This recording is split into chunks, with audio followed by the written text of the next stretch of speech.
When I ended up in the hospital after the crash, I told my family. Nobody visited. Instead, my sister posted beach photos that same day. A few days later, my phone lit up with 72 missed calls. My dad's message read, "We need you now." I answered. 72 missed calls. That's what I woke up to after 4 days of lying in a hospital bed with a shattered collarbone and 2 cracked ribs, wondering if anyone in my family even cared whether I was alive. My name is Darcy. I'm 31, and up until 3 months ago, I genuinely believed that if I just kept giving and giving and giving, eventually my family would love me back the way I needed them to. Spoiler alert, that's not how it works. But I had to learn that the hard, ugly, expensive way. So buckle up, because this story, my story, it gets worse before it gets better. And honestly, some of what I did was so stupid that I'm embarrassed to tell you. But I'm telling you anyway because I think some of you might be living the same lie I was. Let me take you back to the night everything changed. It was a Tuesday, late November, and I was driving home from my second job. Yeah, second job, we'll get to why, on Route 9 outside of Richmond, Virginia. The roads were slick and some guy in a pickup ran a red light doing at least 50. Hit my driver's side door. I don't remember the impact. I remember the ceiling of the ambulance and a paramedic named Luis telling me to stay awake.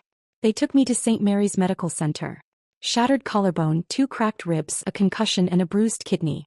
I was in and out of consciousness for the first 12 hours, but the first thing I did when I could see straight? I called my mom, Paulette. She picked up on the 4th ring. I told her what happened. You know what she said? "Oh, Darcy, that's terrible. Your father and I are about to sit down for dinner, but I'll call you tomorrow, okay? Tomorrow." I was lying in a hospital bed with tubes in my arm and my mother said tomorrow. Can you imagine? Honestly, tell me, would you have hung up or would you have begged her to come? Because I'll tell you what I did. I said, "Okay, Mama. Talk to you tomorrow." Like an idiot. Like I always did. I called my dad next. Gerald didn't even pick up. I found out later he saw the call and sent it to voicemail because he was watching a football game. Football game, y'all. His daughter is in the hospital and he chose the 4th quarter over me. Then I called my sister. Brooke, 27 years old, lived 40 minutes from the hospital. She read my text, I saw the read receipt, and didn't respond for 6 hours. When she finally did, she sent me a thumbs up emoji. Thumbs up.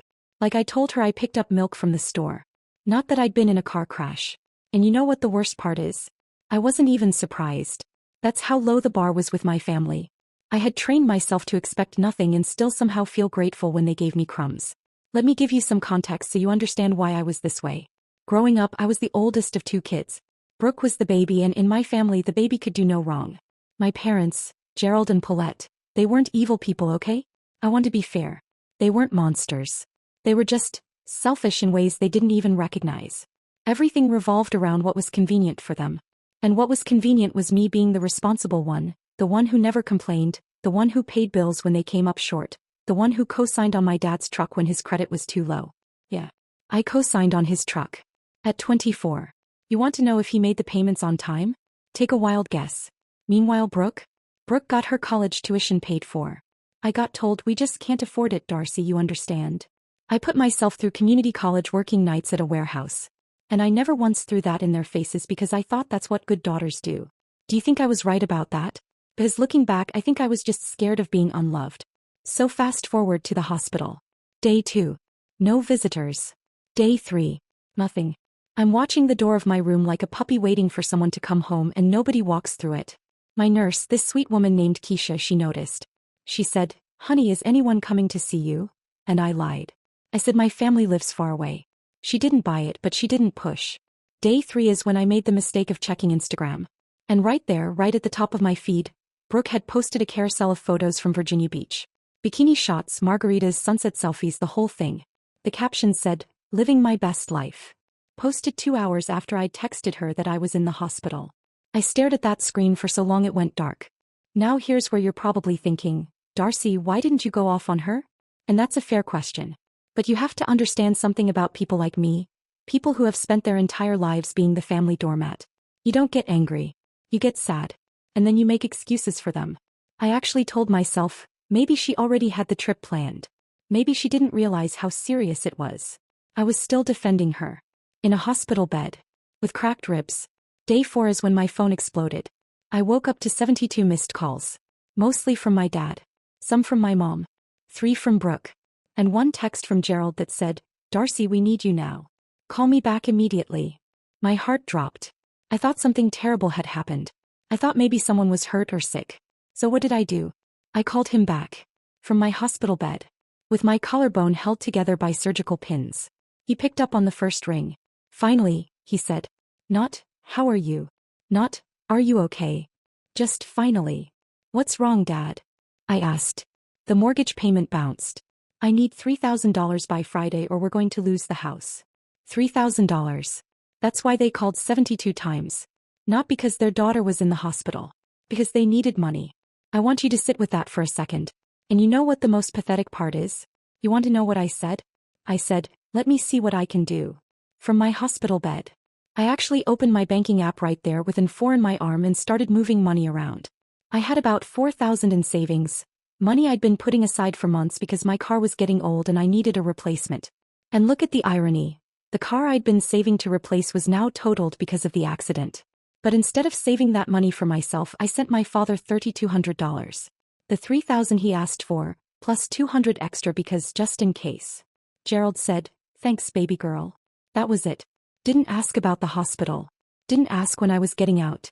Didn't offer to come see me. Just thanks baby girl and a click. I cried after that call. Not the pretty kind of crying.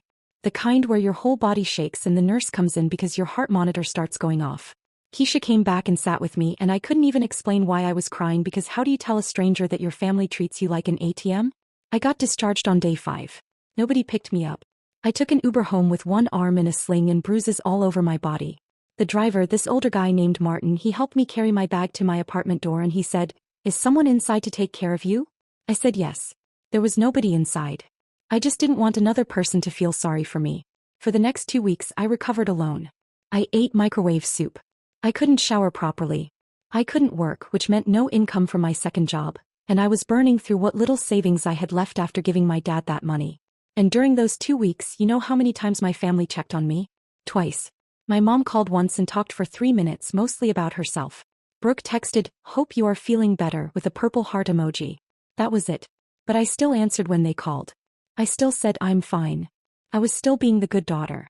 And honestly, I probably would have kept living that way forever if it weren't for one person. My grandmother. Well, now Opal is my mom's mother and she is, how do I put this? She's a firecracker wrapped in a cardigan.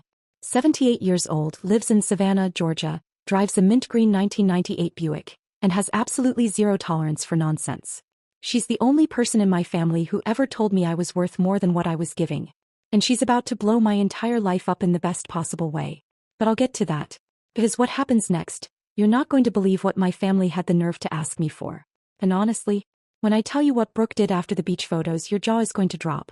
Do you think I should have kept sending them money? Or should I have cut them off a long time ago? I really want to know what you think because at the time I thought I was doing the right thing. I thought I was holding my family together. But was I actually just holding myself down? Stay with me. Because when Grandma Opal shows up, everything changes. And I mean everything. So where was I? Right. Recovering alone, eating soup with one hand, broke because I'd sent my dad $3,200 from my hospital bed. Living the dream. About 3 weeks after the accident, Brooke called. And when I tell you what she wanted, please don't throw your phone. She needed $1,500 for an apartment deposit. Her roommate bailed and she was in a tight spot. Those were her words. Like we were in the same boat. Like she hadn't been drinking margaritas at the beach while I was learning how to breathe without screaming. And the sickest part? I actually considered it. I opened my calculator. I had maybe $2,800 left, no car, no second income, medical bills piling up, and I was doing math to see if I could swing it. But then something happened. Something small and kind of ridiculous, but it broke something loose in me. My kitchen faucet snapped off. I know, a faucet. But picture this. I'm standing at the sink, the handle breaks in my one good hand and water starts blasting everywhere. Ceiling, counter, my sling, my face. I'm trying to find the shut-off valve with one arm and I just started laughing. Then the laughing turned to crying.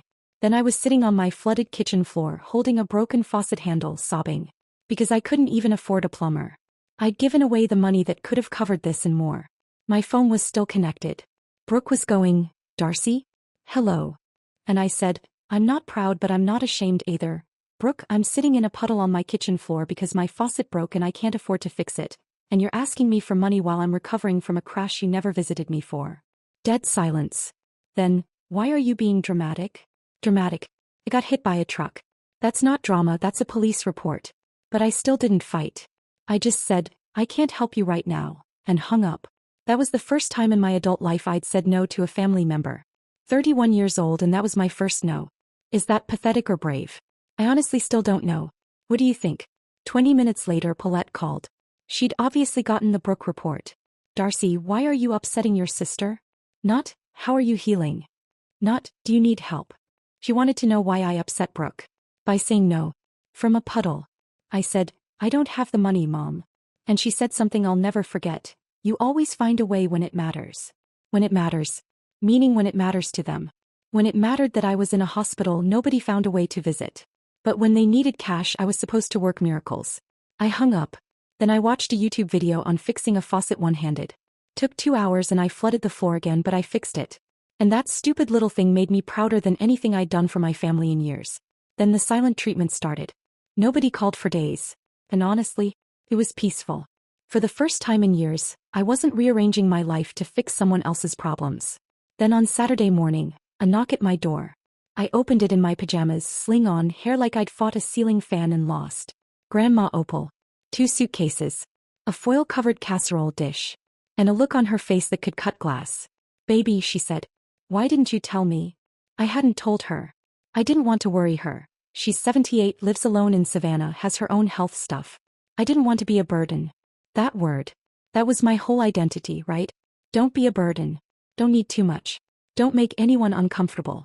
Turns out my cousin Franklin had mentioned the accident on a family group chat I'm not even in. Opal saw it, called my mom, got the story, and drove 7 hours from Savannah to Richmond in her mint green 1998 Buick. At 78. Without telling a soul. She walked in, set the casserole down, looked around at the mess, soup cans, laundry I couldn't fold, pile of unopened medical bills, and said, "Oh, Darcy May. What have they done to you?" I fell apart. She held me, careful of my bad side, and hummed this old hymn she used to sing when I was little. When I stopped crying, she looked me in the eye and said something I'll carry forever. You can't pour from an empty pitcher, baby. And right now you're not just empty. You're cracked. And instead of fixing yourself, you've been letting people drink from the cracks. Opal stayed. That night she made chicken and dumplings from scratch, and at my kitchen table she asked me to tell her everything. Not the highlights. Everything. So I did. The truck cosign. The mortgage payments. Brooke's tuition. The beach photos. The thumbs up emoji. The 72 calls. The $3,200 from my hospital bed. The faucet. When I finished, she set down her spoon and said, "How much have you given them total?" I'd never added it up. So we did. 2 years of bank statements on my phone. $41,000. I had to say it twice. I was working 2 jobs, living in a 1-bedroom with a broken faucet, and I'd given my family $41,000. And what did I have? A sling, a hospital bill, and 0 visitors. Opal was quiet a long time. Then she said, "Your grandfather Cecil used to say, love that costs you everything and gives you nothing isn't love. That's a tax. And you don't owe nobody a tax for being family." That sentence rewired my brain. Over the next week, Opal made me write down every dollar, every broken promise, every time I was ignored. Not to be bitter. She said, "This isn't a grudge list. It's a mirror." Then she asked me something that changed everything. What would you do if a stranger treated you this way? I'd stop talking to them. Then why do you let people with your last name do worse? I had no answer. And then, I still can't believe this. My phone rang. Gerald. "Hey baby girl. Truck's making a noise.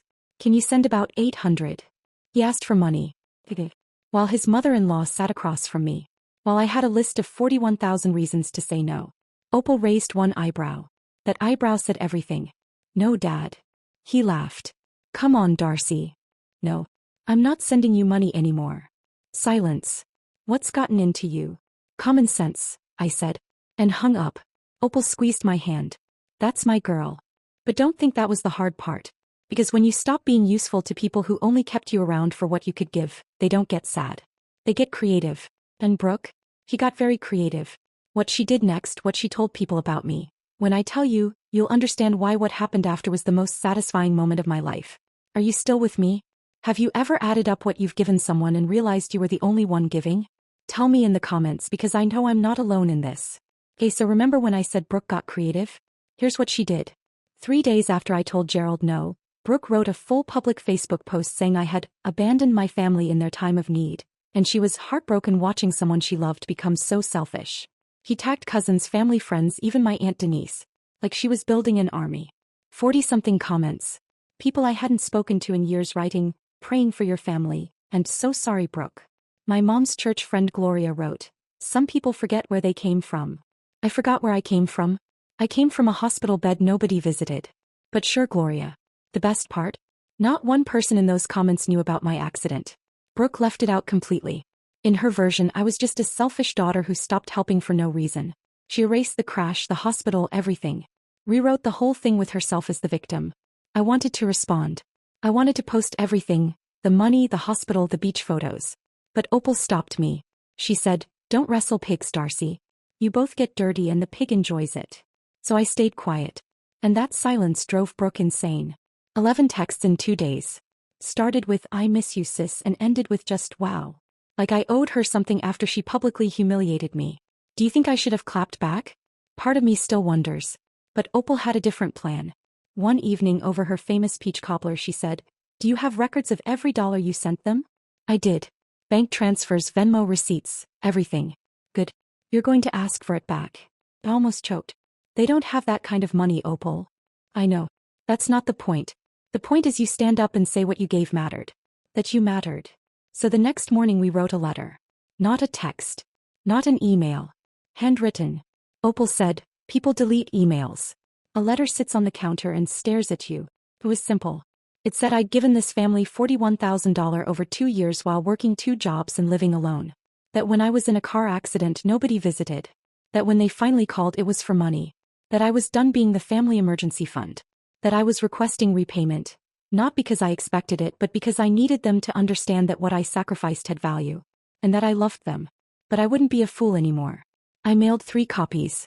My parents. Brooke. And one to myself because Opal said, keep it so you remember who you became today. My hands were shaking at the post office. I almost asked the clerk to give them back. But Opal was standing behind me with her arms crossed, and there was no turning around. 3 days later Paulette called, crying. Not angry, confused. Where is this coming from, Darcy? Like there hadn't been years of build-up. Like the hospital wasn't a clue. Opal sat across from me and every time I started to soften she tapped the table twice. That was our signal. 2 taps, hold your ground. I said, Mom, I sent Dad money from my hospital bed and nobody asked how I was. I need you to understand how that felt. Quiet.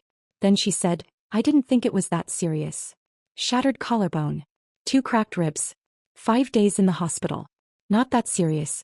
And you know why she thought that? Because I never made it serious. I always said I'm fine. And they believed me because believing me was easier than caring. That's when I realized, I had taught them how to treat me. Every, I'm fine, when I wasn't, every dollar sent without question. I was giving them permission. And only I could take it back. Then Gerald got on the phone and ruined the moment. Your grandmother put you up to this, didn't she? Opal heard him through the speaker. Leaned in and said, Gerald, I didn't put her up to anything. I just reminded her she has a spine. He hung up. But it didn't end there. Franklin, my cousin, called a few days later and told me Gerald was telling people I was trying to extort them. Saying the money was gifts. $41,000 in gifts. Sure, Gerald. Opal just smiled. And when Opal smiles like that, somebody's about to learn something. She picked up my phone, called Gerald on speaker and said, I understand you're telling people my granddaughter is extorting you. I have bank records, Gerald. Dates, amounts, and the text messages where you asked for every dollar. You can keep running your mouth or you can have an honest conversation with your daughter. But if you pick option 1, I'll make sure every person at Paulette's church and every cousin at the next reunion knows exactly how much Darcy gave and exactly how much you gave back. Which is nothing. Total silence. I'll talk to Darcy. Yes, you will. She went right back to her cobbler without looking up. Eat your dessert, baby. It's handled. And something did shift after that. Not overnight, I won't pretend that. But slowly. Paulette started calling just to talk. Not for money. Awkward, short calls, but she was trying. She even asked about my collarbone. Bare minimum? Yes. But from her it felt like a lot. Gerald took longer. 2 weeks of silence. Then a text. I shouldn't have asked you for money from the hospital. That wasn't right. I'm sorry. A text apology. Not a call, not a visit. Was it enough? No. Was it more than I'd ever gotten? Yeah. Brooke was the last holdout. She deleted the Facebook post but didn't reach out for 3 weeks. When she finally showed up at my door she said, I don't think I did anything wrong but I miss you. Opal, pretending to watch Jeopardy on my couch, called out, Then you're not done thinking yet, sweetheart. Brooke didn't apologize that day, but she sat down and we watched Jeopardy together and she brought me a bag of groceries. Small, but something. Opal stayed 5 weeks total. When she packed up the mint green Buick to head back to Savannah, she hugged me at the door and said, "You don't need me to be strong, Darcy. You were always strong. Just for the wrong people. Be strong for yourself now." It's been about 2 months since then. My collarbone is healing. I'm back at work. One job now because Opal made me promise to stop running myself into the ground. I haven't sent my family a single dollar. Gerald is making his own truck payments. Paulette figured out the mortgage. Brooke found a roommate. Me. I put a deposit on a used car. Set up a payment plan for the medical bills. Started a savings account just for me. Opal made me name it, so I called it the Darcy Fund. And every time I add money to it, I think about that puddle on my kitchen floor and how far I've come.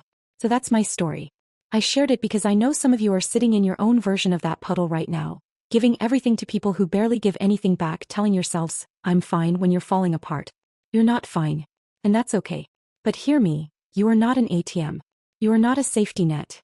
You're a whole person who deserves to be loved without a price tag. If this meant something to you, leave a like.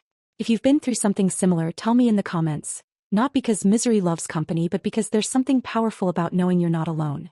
And if something didn't land right or you think I got something wrong, tell me that too. I can take it. Opal taught me that. Thank you for watching. Thank you for listening. Now go name your savings account. Seriously. Do it today.